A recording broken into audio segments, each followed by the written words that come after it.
ఎంతోమంది కమ్మవారిలో police officers ఉన్నారు. మరి వాళ్ళు క్షత్రియులు అంటారా, కమ్మవారు అంటారా?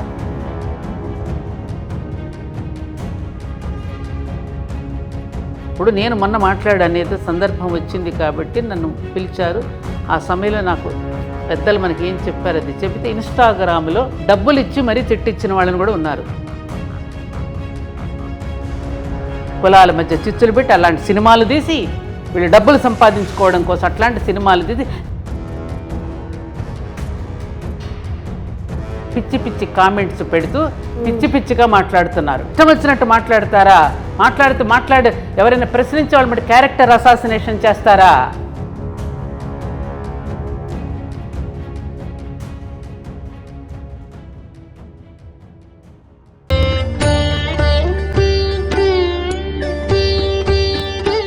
అమ్మ, ఇప్పుడు కులం గురించి మాట్లాడుకుంటే కనుక మన ఎప్పటి నుంచో వస్తుంది ఈ కులం వాళ్ళు ఈ పని చేయాలి, ఈ కులం వాళ్ళు ఈ పని చేయాలి అని. సో ఇది ఎట్లా ఉంటుందంటే ఈ కులం వాళ్ళు ఈ కులం వాళ్ళతో మాట్లాడకూడదు, లేకపోతే ఈ కులం వాళ్ళు ఆ కులం వాళ్ళతో మాట్లాడకూడదు. ఇట్లాంటి వ్యవస్థ ఎక్కువైపోయింది. అప్పటి కాలంలో ఉండేది. ఇప్పుడు అది తగ్గుముఖం అవుతుందా, లేకపోతే అలాగే కంటిన్యూ అవుతుందా? మీ మాటల్లో చెప్పండి. ఇప్పుడు ప్రతి పదానికి కూడా సరైనటువంటి అర్థాలు తెలుసుకోకపోవడం వల్ల వచ్చిన తిప్పలే ఇవన్నీ. ఎవరికి వారు తోచినటువంటి నిర్వచనాలు ఇచ్చుకుంటూ మాట్లాడేసుకోవడం వల్ల ప్రమాదాలు ఏర్పడుతున్నాయి. వర్ణం వేరు, కులం వేరు. కులం అంటే వృత్తిని బట్టి వచ్చింది, వర్ణం అనేది ప్రవృత్తిని బట్టి వచ్చింది. ఇప్పుడు కార్గిల్ వారి గురించి మనం మాట్లాడుకున్నాం. అక్కడ యుద్ధంలోకి వెళ్ళినటువంటి సైనికులందరూ వివిధ కులాల నుంచి వచ్చిన వాళ్ళేగా. వాళ్ళందరూ ఎవరు? క్షాత్రశక్తి, క్షత్రియులు వాళ్ళు. అర్థమైందా నీకు? ఇప్పుడు ఈ కులాల గురించి మాట్లాడుతున్న వాళ్ళందరూ కూడా శ్రమజీవులు ఎంతమంది ఉన్నారు? అందరూ శ్రమ చేస్తున్నారా? లేదు కదా. అందరూ వ్యాపారం చేస్తున్నారా? లేదు కదా. అందరూ సైన్యంలోకి వెళ్తారా? దేశ రక్షణ విభాగంలో లేరు కదా. అందరూ బోధించే విభాగంలో లేరు కదా. అంటే శిక్షణ, రక్షణ, పోషణ, పరిచర్య, ఈ 4 విభాగాలు సమాజంలో ఉన్నాయి. దాన్నే పురుష సూక్తంలో చెప్పింది, బ్రాహ్మణస్య ముఖమాసీత్. ఆ సమాజ పరమేశ్వరుడైనటువంటి విరాట్ పురుషుడు, సమాజ పరమేశ్వరుడు తల భాగం నుంచి వచ్చింది జ్ఞానము. అంటే బ్రాహ్మణ అంటే మేధావులు. ఈ బాహువుల నుంచి వచ్చినటువంటి శక్తి ఏదైతే ఉన్నదో, దేనికైనా బలం ఎక్కడుంటుంది? మన బాహువుల నుంచే కదా. దాని క్షాత్రశక్తి అన్నారు. అది బలము, సమాజాన్ని ఇప్పుడు రక్షిస్తూ ఉండేది. వైశ్య అంటే ధనము, సమాజంలో అందరికీ కావలసిన వస్తువు పంపిణీ సమానంగా చక్కగా పంపించే వ్యవస్థ వైశ్య అంటే ధనము. శిక్షణ అంటే జ్ఞానము, క్షాత్రశక్తి అంటే బలము అంటే రక్షణ, వైశ్య అంటే ధనము అంటే కావలసినటువంటి వనరులు ఇచ్చేటి వనరులు. ఇక పరిచర్య, శ్రామిక శక్తి. ఈ 3 కూడా దేని మీద ఆధారపడి ఉన్నాయి? నీకెంత జ్ఞానం ఉన్నా, నీకెంత బలం ఉన్నా, నీ దగ్గర ఎంత ధనం ఉన్నా, శ్రామిక శక్తి లేకపోతే ఈ 3 నిలుస్తాయా? నిలవవు కదా. మొత్తం ఆధారపడి ఉంది దేని మీద? శ్రామిక శక్తి మీద, శ్రమశక్తి మీద ఆధారపడి ఉన్నది. అందుకని దాని పాదములు, ఆయన యొక్క పాదముల నుండి ఉద్భవించింది అన్నాడు. పాదములు అన్నింటికీ ప్రధానం కాబట్టి దేవుడిని కూడా ముందు పాదాలే కడుగుతారు, పాదాలకే పూజ చేస్తారు, పాదాలకే నమస్కరిస్తున్నారంటే ఏమిటి? పనిగట్టుకుని తలకి నమస్కరించట్లేదు, బాహువులకి ఊరువులకి నమస్కరించట్లేదు. పాదాలకి ఎందుకు నమస్కరిస్తున్నారు? శ్రమశక్తికి. పరిచర్య చేసేటటువంటి వాళ్ళకి గొప్పతనం ఉంది కాబట్టి, వాళ్ళని కీర్తించింది కాబట్టి, నువ్వు దేవాలయాలకు వెళ్ళకపోయినా పర్వాలేదు, నువ్వే దేవుడివి అని కీర్తించింది. దాన్ని శూద్రశక్తి అంటున్నారు. దాన్ని ఏదో శూద్రులని ఇవన్నీ కూడా ఎవరు మార్చినవి ఇవి? అదొక్కటేనా? ఇంకా ఏం చెప్పాడు? ఆయన కళ్ళ నుంచి సూర్యుడు, మనసు నుంచి చంద్రుడు, నాభి నుంచి అంతరిక్షం, పాదముల నుంచి భూమి, కళ్ళ నుంచి, ఇవన్నీ వర్ణించాను. విరాట్ పురుషుడు యొక్క సమాజ పురుషుడిని, ఈ సృష్టిని మొత్తాన్ని వర్ణించబడి ఉంది దానిలో. ఇది అర్థం చేసుకోక కులం అంటే, వర్ణం అంటే కులం అనుకున్నారు. ప్రవృత్తులు.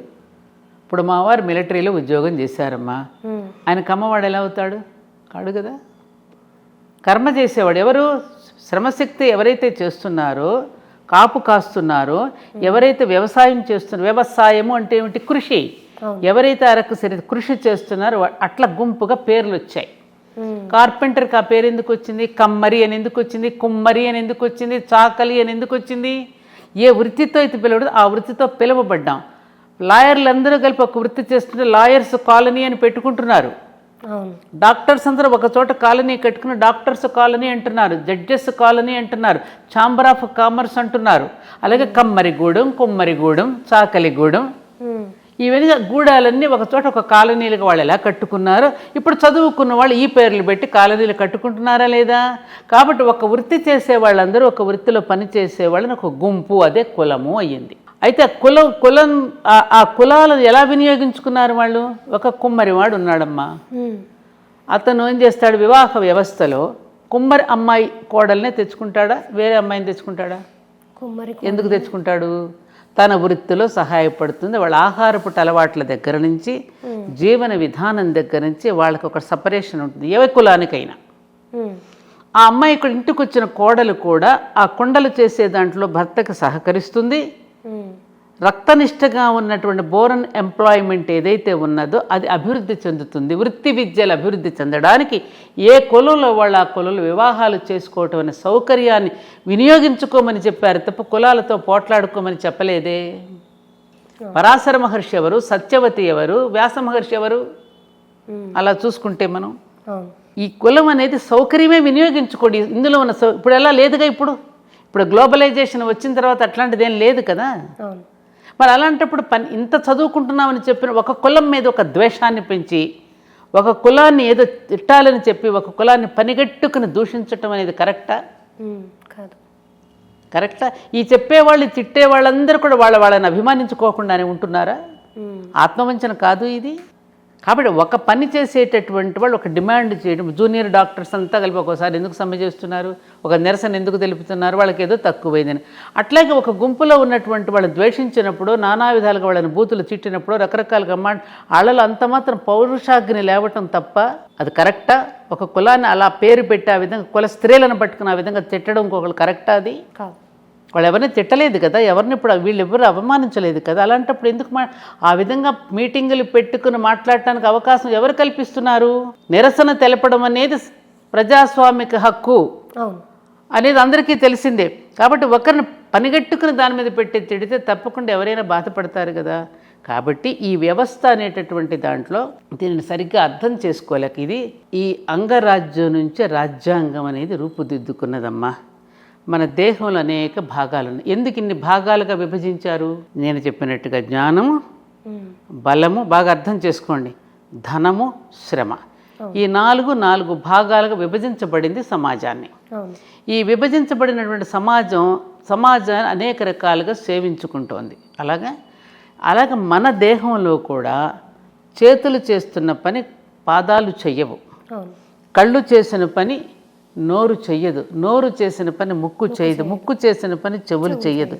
ఎవరి పోర్ట్ఫోలియోతో వాళ్ళు ఎలా అయితే పని చేస్తూ ఉన్నాయో ఈ అందుకని ఈ అంగరాజ్యం నుంచి రాజ్యాంగం అనేది రూపుదిద్దుకున్నది. ఇది గుర్తుపెట్టుకోవాలి. అందరి అవసరము ఉంది సమాజంలో, ఎవ్వరు లేకపోయిన సమాజం నడవదు. ఒకసారి ఇట్లాగే జేడి కృపలానీ గారు ఒక రైల్లో వెళ్తూ ఉన్నప్పుడు ఎదురుగుండా ఉన్న బెర్త్ మీద కూర్చున్న ఆయన, సార్ మీద ఏ కులం అని అడిగాడు. ఆయన పేపర్ చదువుకుంటూ మౌనంగా వహించారట. ఇది నేను చదివాను బుక్లో. మౌనం వహిస్తే మళ్ళీ అడుగుతున్నాడు. ఆయన సమాధానం చెప్పలా. ఏదో సంకరజాతికి పుట్టుంటావులే అందుకే చెప్పడం లేదన్నాడు. ఆయన కృపలానీ గారని ఇతనికి తెలియదు. అలాగా అని అప్పుడు పేపర్ పక్కన పెట్టి, అవునయ్యా నేను సంకరజాతికే పుట్టాను, నేను క్లాసులో పాఠం చెప్తున్నప్పుడు నేను బ్రాహ్మణుణ్ణి, నా బట్టలు నేను ఉతుక్కుంటున్నప్పుడు నేను చాకలివాణ్ణి, నా డబ్బులు నేను లెక్క పెట్టుకుంటున్నప్పుడు నేను కోమటివాణ్ణి, నా దొడ్డి నేను శుభ్రం చేసుకుంటున్నప్పుడు నేను పాకీవాణ్ణి. ఇంకేం కావాలి నీకే, నా కులం గురించి చెప్పు అనేసి తెల్లబోయాడు ఇతను. రైలు వచ్చింది చూస్తే ఎవరై అందరూ వచ్చి దండలేసి దండం ఎవరండి అంటే అలా, అయ్యో తెలియనా ఈ మహానుభావుడు పట్టుకుని ఈ ప్రశ్న వేశాను నేను అని కాళ్ళకు దండం పెడితే అప్పుడు అడిగాడు, ఒక జ్ఞానిని పట్టుకుని కులాన్ని గురించి ఎప్పుడు ప్రశ్నించుకు, జ్ఞానాన్ని గురించి అడుగుని చెప్పి ఆశీర్వదించి పంపించాట ఆయన. కాబట్టి ఎవరికి వాళ్ళు ఏమిటంటే వీళ్ళు వాళ్ళ దీంట్లో ఉన్న మహాత్మా గాంధీని గురించి వాళ్ళు గొప్పగా చెప్పుకుంటే మా జాతిలో ఇలాంటి వాడు పుట్టాడు అని. ఇప్పుడు నువ్వు దేవాలయానికి వెళ్ళినప్పుడు కూడా పంతులు గారు ఏమడుతారు? గోత్రం అడుగుతాడు. గోత్రాభివృద్ధిరస్తు, వంశాభివృద్ధిరస్తు అని అంటాడా? పూజ చేసేటప్పటికి ఏమన్నా కులదేవతాభ్యో నమః, ఇష్టదేవతాభ్యో నమః, స్థానదేవతాభ్యో నమః అని కూడా నమస్కారం చేసుకుంటున్నాంగా. ఎవరి కులదేవతలు వాళ్ళకు ఉంటారు, ఎవరి కుల గురువులు వాళ్ళకు ఉంటారు. ఇవన్నీ కూడా వ్యవస్థల ఒక భాగాలు. దానిని అందాక నేను చెప్పిన ఆ వృత్తి విద్యలని ఒకప్పుడు మనకు ఉండేవి కాబట్టి ఆ వృత్తి విద్యలు ఎప్పటికప్పుడు అది అభివృద్ధి చెందడం కోసం ఆ విధమైన ఒక వ్యవస్థ పెట్టారే తప్ప కులాలతో కొట్లాడుకోమని ఎక్కడ చెప్పలేదు. కాబట్టి ఈ కుల ద్వేషం నుండి బయటపడాలి జాతి, లేకపోతే ప్రమాదం. ఇలాగే మరి గ్లోబలైజేషన్ అంటున్నారు మీరు, ప్రపంచం అంతా బాగా ఎదిగిపోతుంది వైజ్ఞానికంగా అంటున్నారు. అబ్బో రోదసీ కుహరంలోకి యాత్ర చేస్తున్నాం, రోజు బ్రహ్మాండమైనటువంటి దీంట్లోకి వెళ్ళిపోతున్నాం మనం అని చెప్పి అనుకుంటున్నారు కదా. ఇవాళ చాలా ఎదిగిపోయి ఇంకా దేవుడు ఎందుకని, ఇంకా ఇంకా తల్లిదండ్రులు ఎందుకు, ఇంకా దేవుడు ఎందుకు అనే స్థితిలోకి పెద్దగా ఎదిగిపోయారు కదా. మరి మీరు ఎదిగిపోయారు కదా, మరి ఎందుకు కుంచుకుని ఎందుకు మాట్లాడుతున్నారు మీరు? ఒక కుల స్త్రీలను పట్టుకున్నంత దారుణంగా మాట్లాడాల్సిన అవసరం ఏమొచ్చింది మీకు? ఫలానా కులపు స్త్రీలు ఇలాంటి వాళ్ళు, ఫలానా కులపు స్త్రీలు అని దారుణంగా మాట్లాడినప్పుడు మరి ఎవరు నోరెత్తలేదే? ఒక అసెంబ్లీలో పట్టుకుని ఒక స్త్రీని అంత అవమానకరంగా అసెంబ్లీలు పెట్టుకున్నది ఆడవాళ్ళని అవమానపరచడానిక, ఈ విధమైన దూషణ భాషలను చేసుకోవడానిక? అందుకని నేనేం చెప్తున్నాను, ఎవరికీ కూడా దీని పట్ల అవగాహన లేకపోవడం వల్ల వస్తున్న వ్యవస్థలు. నేను ఎప్పుడు కుల సంఘాలు పెట్టిందని కాదు, వచ్చినప్పుడు సందర్భం వచ్చినప్పుడు దానిలో ఉన్న ఒక సత్యాన్ని బోధపరిచినటువంటి అవసరం ఉన్నది. కాబట్టి ఏ బ్రాహ్మణులైనా మరొక కులాన్నైనా వాళ్ళ పూర్వీకులను కనుక ఎవరైనా అంటే మా పూర్వీకులు ఇలాంటి వాళ్ళని గొప్పగా చెప్పుకుంటారా లేదా? అలాగే ఎవరి పూర్వీకులు గొప్పతనం వాళ్ళు చెప్పుకుంటారు. మా తాత ముత్తాతలు మాకు ఇలా నేర్పించారండి, ఇదంతా మా తాతగారిదేనండి, మా అమ్మమ్మదేనండి, మా నాన్నమ్మదేనండి అని చెప్పుకోమా మనం? పూర్వీకులను ఎవరైతే మర్చిపోతారో, పూర్వవృత్తాంతం ఎవరైతే వచ్చో వాళ్ళకి అధోగతి పాలైపోతారు వాళ్ళు. ఆ పూర్వీకుల నుండి మనకు అనూచానంగా వచ్చినటువంటి సాంప్రదాయాన్ని మనం అనుసరించడం వల్ల ఆ జీవన విధానంతో మన కుటుంబాలన్నీ హాయిగా ఉంటున్నాయి. అది మర్చిపోతే ఎలా? కాబట్టి ఈ కులము అనే దాంట్లో అర్థం చేసుకోవడంలో తప్పు పడుతున్నారు. ఆ కులం చేసే పని ఎవరూ చేయటం లేదు కదా. ఇప్పుడు అది కాదు కదా. ఇందులోనే క్షత్రియులు ఒకే కులంలో అడుగుతాడు ధర్మరాజు. నకుషుడున్నాడు, పామైపడి ఉన్న నకుషుడిని ధర్మరాజు ఒక ప్రశ్న వేస్తాడు, ఈ 4 వర్ణాలు కలిగినటువంటి వాళ్ళు ఒకే దంపతులకు పుట్టే అవకాశం ఉందంటే ఎందుకు లేదు అంటాడు. ఉన్నారు కదా. ఇప్పుడు మనం మాన్యశ్రీ జి పుల్లారెడ్డి గారు ఉన్నారు, లేకపోతే ఇంకొకళ్ళు ఉన్నారు. ఆయన శ్రామికుడు, మరి వ్యాపార దక్షత కలిగిన వాడు, విద్యావేత్త, జ్ఞానం ఇవన్నీ ఉన్నాయి. మరి ఆయన ఏ కులంతో పిలుస్తావు నువ్వు? అలాగే రామోజీరావు గారు ఉన్నారు, ఆయన వ్యాపారవేత్త, విద్యావేత్త, అన్నీ ఉన్నాయి. ఆయన ఏ కులం అంటావు? ఇవన్నీ కలబోసి అన్ని రకాలుగా చేసిన వాళ్ళు ఎవరు? దాన్ని వాళ్ళని ఏ కులం అంటారు మీరు? వర్ణం, ప్రవృత్తి. అదే అన్నాడు భగవద్గీతలో చెప్పిన అర్థం కూడా. స్వధర్మం అనేటటువంటి దానిని వీళ్ళు వేరేగా మార్చారు, కానీ స్వధర్మం అంటే అది కాదు. నీకంటూ నీకంటూ ప్రత్యేకించిన ఒక ప్రవృత్తి ఉంది. నీకు చదువుకుంటున్నావు, నీకు పలానా దీని మీద ఇంట్రెస్ట్ ఉంది, ఒక గాయకురాలువు కావాలనుకుంటున్నావు, లేదా ఒక జర్నలిస్టువు కావాలనుకుంటున్నావు, లేదంటే ఒక సైంటిస్టువు కావాలనుకుంటున్నావు, లేదంటే ఒక సైనికురాలిగా కావాలనుకుంటున్నావు. ఇన్ని రకాల ప్రవృత్తులు కలిగిన వాళ్ళు ఉంటారు కదా. అది ప్రవృత్తి, అది వర్ణము. ఎంతోమంది కమ్మవారిలో పోలీస్ ఆఫీసర్ ఉన్నారు. మరి వాళ్ళు క్షత్రియులు అంటారా, కమ్మవారు అంటారా? క్షత్రియులేగా. ఎంతోమంది దీంట్లో జ్ఞానులు ఉన్నారు, యోగినులు ఉన్నారు, పూజనీయులు ఉన్నారు. సీతమ్మ మహాయోగిని పెనుమత్సలో మహాయోగిని ఆవిడ, తపస్సు చేసి ఎంతో అద్భుతాలు సృష్టించింది ఆవిడ. మహాయోగిని పెనుమత్స సీతమ్మ గారిని ఆమెనేమంటాం? కమ్మవారంటామా? తిరుపతమ్మ తిరునాళ్ళు, ఇప్పటికీ కూడా తిరునాళ్ళు చేస్తారు. మహాదేవతమ్మ కమ్మవారికి సంబంధించిన ఆడపడుచు, ఆవిడని కమ్మవారి ఆడపడుచు అని చెప్తామా? ఆమెని ఏ కులంతో పోలుస్తారు? ఆవిడని తరిగొండ వెంగమాంబ గారిని ఏ కులంతో పోలుస్తారు? అలాగే ఎన్నో కులాలు, ఎంతోమందిలో గొప్ప గొప్ప మహానుభావులు అన్ని కులాల్లో గొప్పవాళ్ళుగా జన్మించి వేమన ఎవరు? యోగి వేమన. ఎంతమంది వాళ్ళ వేమనను రెడ్డి గారితో పోలుస్తావా? ఎలా అంటాం? ఇవన్నీ కూడా తెలియనటువంటి అజ్ఞానంతో మాట్లాడుకునేటటువంటి మాటలు. ఇప్పుడు నేను మొన్న మాట్లాడనేది సందర్భం వచ్చింది కాబట్టి నన్ను పిలిచారు. ఆ సమయంలో నాకు పెద్దలు మనకి ఏం చెప్పారు అది చెబితే, ఇన్స్టాగ్రామ్లో డబ్బులు ఇచ్చి మరీ తిట్టించిన వాళ్ళని కూడా ఉన్నారు. నన్ను తిట్టారు, బాగా ఇష్టం వచ్చిన బూతులు కూడా తిట్టారు. వాళ్ళ యొక్క అజ్ఞానం అటువంటిది. వాళ్ళకి ఎవరు చెప్పారు ఈ విషయాలు? ఎవరు చెప్పలేదు కదా.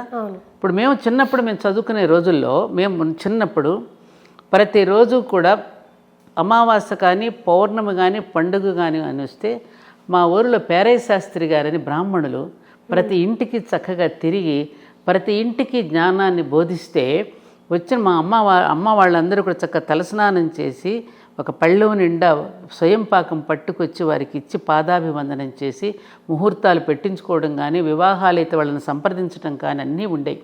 అంతేకాదు మన పూర్వీకులు మనకు నేర్పించినటువంటి గొప్పదైనటువంటి సంస్కృతి చెప్పనమ్మ. నిజంగా ఇవన్నీ తలుచుకుంటే వాళ్ళకి నమస్కరించాలనిపిస్తుంది. మా ప్రతి ఊర్లో నీకు మీ ఏజ్ వాళ్ళకి ఎంతవరకు తెలుసో నాకు తెలియదు, కానీ మన పల్లెటూరులో వివాహం జరిగితే రూపాయి ఖర్చు ఉండదు తెలుసా మీకు? ఎలా? గ్రామంలో అన్ని కులాల వాళ్ళు కూడా ఆ పెళ్లిలో పాల్గొంటారు. చాకలి సోదరుడితో శుభలేఖ ఇచ్చి పంపిస్తే చలవ అని శుభలేఖని ఎప్పుడు కూడా చాకలి సోదరుడికి బొట్టు పెట్టి పలానా ఇంటికి వెళ్ళి శుభలేఖ ఇచ్చిరమ్మంటే ఆ ప్రతి ఇంటిలో వాళ్ళు ఒక రూపాయో పావలో అతనిలో చేతిలో పెట్టి అతనికి ఒక ఉపాధిని కల్పించారు. ఓకే, అతనికి ఒక గొప్ప స్థానం ఇచ్చారు. అతను ఆశీర్వదిస్తేనే మంచిది అని. మళ్ళీ తెర పట్టేటప్పుడు కూడా అతనే పట్టుకుంటాడు. అతను పట్టుకుంటే ఆ దంపతులకు ఆశీర్వాదం మంచిదని. ఏమ్మా? అలాగే మంగళ వాయిద్యం వాయించడానికి ఎవరమ్మా? నాయీ బ్రాహ్మణులు. వాళ్ళకెంతమ్మ కాలిగోళ్ళు తీసేటప్పుడు కానీ ఏ పూజలు కూడా వాళ్ళకెంతో పెద్దపీట వేసి వాళ్ళకు ఒక ఉపాధి కల్పించి వాళ్ళకి కొంత ఆదాయం వచ్చేటట్టు వాళ్ళని పిలిచారు. అరివేణి కుండలు, కుమ్మరి సోదరుడి దగ్గరికి వెళ్ళి ఆ కుండలు తెచ్చి వాళ్ళకి డబ్బులు ఇచ్చి నమస్కారం చేసి వాళ్ళని వివాహానికి ఆహ్వానం చేసి వాళ్ళని కూడా నమస్కరించుకున్నాం. అలాగే మంగళసూత్రం తెచ్చుకోవడానికి కంసాలి గోల్డ్ స్మిత్ సోదరుడి దగ్గరికి వెళ్ళి పాదాభివందనం చేసి పట్టుబట్టలు పెట్టి ఆ మంగళసూత్రం తెచ్చుకునేటటువంటి గొప్ప ఒక సంస్కారం మనకు అందించారు. అలాగే చెప్పులు కుట్టే వాళ్ళ దగ్గర నుంచి అందరికీ కూడా ఒక రకమైనటువంటి ఒక అభిమానం. నా పెళ్ళికి నాకైతే అవన్నీ గుర్తుకొస్తున్నాయి కాబట్టి నేను ఎక్కువ చెప్తున్నాను, నువ్వు అనుకోవద్దు. నాకు వివాహం కుదిరింది. మా నాన్నగారు ఎవరిని, మా అన్నయ్యని పిలవల, మా తమ్ముళ్ళని పిలిచి మాట్లాడాల. మా అన్నయ్యని తమ్ముళ్ళని వివాహం కుదిరితే ఎవరిని పిలిచి ఫస్ట్ మాట్లాడారు తెలుసా? మా ఇంటిలో సేవకుడు, ఆ రోజుల్లో అందరికంటే పెద్ద పాలేరు అనేవారు అమ్మా, అతన్ని పిలిచారు. రాజీ ట్రా అని పిలిచారు. నేను అక్కడే వింటున్నా. మన సత్యవాణికి వివాహం కుదిరింది నాన్న, ఏ పొలం ఇస్తే బాగుంటుంది అని ఎవరిని అడిగారు? మా అన్నయ్యని అడగలేదే, అతన్ని అడిగారు. అదేంటయ్య గారు, ఆ మంచి పొలం ఇద్దామని. మరి అది ఇస్తే మగపిల్లలు ఏం తింటారా అంటే, మన మగపిల్లలు కష్టపడి తెచ్చుకుందాం అయ్య గారు, అమ్మాయికి మనది మంచిది ఇవ్వాలి కదా. కళ్ళల్లో నీళ్లు తెప్పించే విషయం కాదు ఇది. వాళ్ళ ఇళ్ళల్లో పెళ్ళిళ్ళు జరిగితే కూడా మంగళసూత్రాల దగ్గర నుంచి ఆ పెళ్ళిళ్ళు వధూవరులకి బట్టలు పెట్టి వెళ్ళి వాళ్ళ పిల్లల్ని చదివించుకోవడానికి కానీ అందరం ఇట్లా బాబాయి పిన్ని అని పిలుచుకున్నటువంటి గ్రామాలలో కులమతాలకు అతీతంగా కరణం గారి పిల్లలు కానీ అటు కోమట్ల బజార్లో ఉన్నటువంటి బతుకమ్మ పండుగలకు మేము వెళ్ళి వదిన గారు, పిన్ని గారు, బాబాయి, పెదనాన్న, తాత అని పిలుచుకుని ఒకరికొకరు ఉండేటటువంటి దీంట్లో రాగద్వేషాలను పెంచి పోషించింది ఎవరమ్మా? ఈ రాజకీయ నాయకులు కాదు. వీళ్ళు వచ్చిన తర్వాత కాదా ఈ మధ్య కులాల మధ్య చిచ్చు పెట్టింది? ఒకరికి ఒకరంగా ఉన్నాం. గ్రామంలో మా ఊరు అల్లుడండి, మా ఊరు కోడలండి అనుకున్నారు కానీ ఫలానా వారి కోడలని చెప్పలేదే. నేను పెళ్ళి అత్తగారింటికి వచ్చేస్తూ ఉంటే ఊరు పొలిమేర వరకు వచ్చి ఊరంతా కళ్ళ నీళ్ళు పెట్టుకుంటూ సాగనంపిన సంఘటన నేను ఎలా మర్చిపోతానమ్మా? అందులో ఎవరు కులాలకు అతీతంగా అందరం వల్ల బ్రతికాం, ఇప్పటికీ బ్రతుకుతున్నాం. మధ్యలో వచ్చి ఎప్పుడు పెట్టారు? ఈ మధ్య కాలంలో వచ్చి వీళ్ళందరూ కులాల మధ్య చిచ్చులు పెట్టి అలాంటి సినిమాలు తీసి వీళ్ళు డబ్బులు సంపాదించుకోవడం కోసం అట్లాంటి సినిమాలు తీసి జాతిని విడదీసింది వీళ్ళు. అలా మనకు పూర్వీకులు అందరినీ కూడా కలుపుకుంటూ పోతూ అందరూ అన్ని కులాల వాళ్ళు కూడా ఒక కులం అని చెప్పడం, అన్ని కులాల వాళ్ళు అందరం కూడా కలిసిమెలిసి ఉన్న వాటిలో విభేదాలు తెచ్చిపెట్టింది వీళ్ళే. ఇది ఇప్పటి జనానికి తెలియక పిచ్చి పిచ్చి కామెంట్స్ పెడుతూ పిచ్చి పిచ్చిగా మాట్లాడుతున్నారు. గర్భిణీ స్త్రీలను బొట్ల కాలు పెట్టి తన్నుతారా? ఇష్టం వచ్చినట్టు మాట్లాడతారా? మాట్లాడి ఎవరైనా ప్రశ్నించే వాళ్ళు మరి క్యారెక్టర్ అసాసినేషన్ చేస్తారా? అంటే ఎంతకాలం అని పడి ఉంటారని ఊరుకుంటారంటే ఎవరైనా? మరి వాళ్ళలో ఆ కోపాన్ని రగిలించింది ఎవరు? ఆ ఆగ్రహాన్ని, ఆవేశాన్ని తెప్పించింది మీరు తెప్పించకపోతే వాళ్ళకి ఆగ్రహం ఎందుకు వచ్చేది? చాలా కాలం సహించారు. మరి నోరెప్పరా? పాముని ఒక కథ చెప్తాను నీకు. రోజు వచ్చే వాళ్ళందరినీ ఇక్కడ ఇబ్బంది పెడుతూ ఉంటే ఒక సాధు వెళ్ళి తప్పును అట్లా కరవకూడదని చెప్తే సరే పెద్ద ఆయన చెప్పాడు కాదని ఊరుకుంది. మళ్ళీ మర్నాడు వచ్చేసరి దాని నిండా రాళ్ళేసి కొట్టి పాప దాని నిండా ఒంటి నిండా ఏంటమ్మా నేనంతా బాగానే ఉన్నాయి, వాళ్ళు ఇలా అయిపోయి ఉంటే మీరు ఎవరిని ఏమని వద్దన్నారు కదా, అందుకే నేను కాముగా అయిపోయాను, అందరూ కొట్టిపోతున్నారు. అరే నేను కరవద్దన్నానని చెప్పాను కానీ బొస కొట్టొద్దన్నానా అన్నట్టు ఆయన. కనీసం మాట్లాడుతూ ఉంటే ఎవరైనా అట్లా మా స్త్రీ జాతిని ఆ విధంగా మాట్లాడుతుంటే కనీసం నోరు చేసుకోవాల్సిన అవసరం లేదా? నేను మళ్ళీ చెప్తున్నా, ఆ రోజున భద్రుడు కూడా సీతాదేవిని అలా అవమానపరిస్తేనే యుద్ధం వచ్చింది.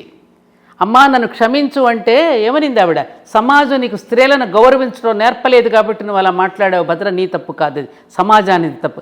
ఈ మాట్లాడే కామెంట్స్ పెట్టేటటువంటి ప్రతి వాళ్ళకి కూడా ఈ సమాజం స్త్రీలను గౌరవించడం వాళ్ళ తల్లిదండ్రులు నేర్పించలేదు కాబట్టి, గురువులు నేర్పించటం లేదు కాబట్టి, పెద్దవాళ్ళు నేర్పించటం లేదు కాబట్టి ఆ విధంగా మాట్లాడతారు వాళ్ళు.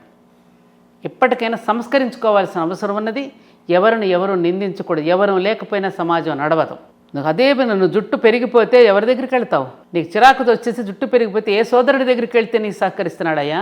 నీ బట్టలు మురికి బట్టలు క్లీన్ చేసి పెడితే ఎవరి దగ్గరికి వెళ్ళి క్లీన్ చేయించుకుంటున్నావయ్యా? రోజు రోడ్లని దుమ్ము కొట్టుకొని పోతూ ఉంటే రోజు చెత్తా చెదారొస్తే ఎవరయ్యా వేసి చేసిపోతున్నారు? వాళ్ళ రుణం తీర్చుకోగలమా మనం? ఆ రుణాలు తీర్చుకోవడం కోసం మన పూర్వీకులు మనకు పండుగల రూపంలో వాళ్ళందరికీ కలిసి భోజనం చేసే ఏర్పాట్లు చేసి ఒకరినొకరు ప్రేమించుకుని గౌరవించుకునే వ్యవస్థని మన పెద్దలు మనకి ఏర్పాటు చేసి వెళ్ళారు. ఆ పెద్దల యొక్క బాటలో నడిస్తే, ఆ పెద్దల మాటలు కనుక మనం వినిపించుకుంటే ఇట్లాంటి కొట్లాటలు రావు. ఇకనైనా బుద్ధి తెచ్చుకోవాల్సిన అవసరం ఉన్నది. సారీ అమ్మ, నేను ఆవేశంగా ఆవేదనతో మాట్లాడాను. అర్థమైందమ్మా.